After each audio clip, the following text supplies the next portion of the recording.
व्यासपीठावर उपस्थित असलेले आजचे पाहुणे, गुरुजन वर्ग आणि येथे सर्व उपस्थित माझे देश बांधव, सर्वांना स्वातंत्र्य दिनाच्या हार्दिक हार्दिक शुभेच्छा. माझे नाव तर तुम्हाला माहीतच आहे, श्लोक सुहास तोंडवकर. आज आपण इथे सगळे भारत देशाचा 80वा स्वातंत्र्य दिन साजरा करायला एकत्र आलो आहोत. 15 ऑगस्ट 1947 रोजी आपला भारत देश ब्रिटिशांच्या 200 वर्षाच्या जुलमी राजवटीतून स्वतंत्र झाला.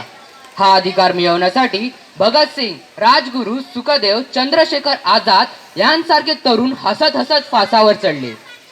ही भूमी संत तुकाराम, संत ज्ञानेश्वर, संत गाडगेबाबा आणि छत्रपती शिवाजी महाराजांची आहे. संतांनी आपल्याला चांगली कर्मे करायला शिकवली, चांगली माणुसकी शिकवली, स्त्रियांचा आदर करायला शिकवला.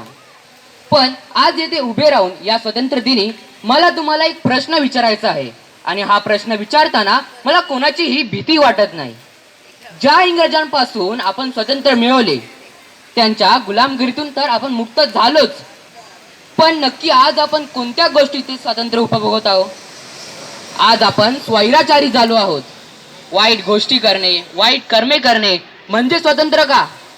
रस्त्यावर, गल्लोगल्ली, इमारतीच्या खाली अगदी लहान मुलं व मोठ्यांच्या समोर दारू पिऊन धिंगाणा घालणे, दारूचे अड्डे बनवणे म्हणजे स्वातंत्र्य का? तंबाखू, पान, गुटखा, सिगारेटच्या व्यसनात तरुण पिढी बर्बाद होत आहे. याला स्वातंत्र्य म्हणायचे?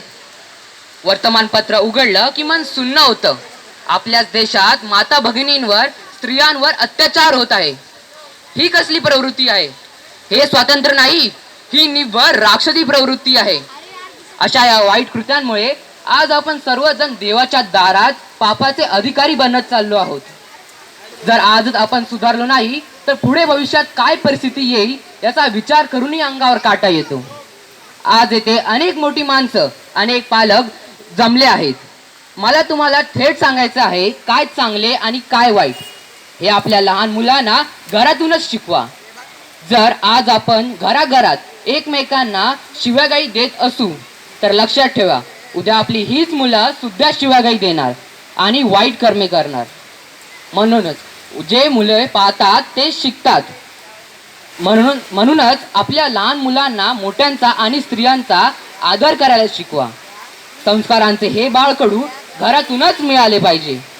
मला माहीत आहे, माझे हे भाषण ऐकून इथे जमलेले काही लोक कदाचित हसतील, मस्करी करतील आणि कार्यक्रम संपला की टाळ्या वाजून घरी जातील आणि उद्यापासून रोज सारखे वाईट वागायला.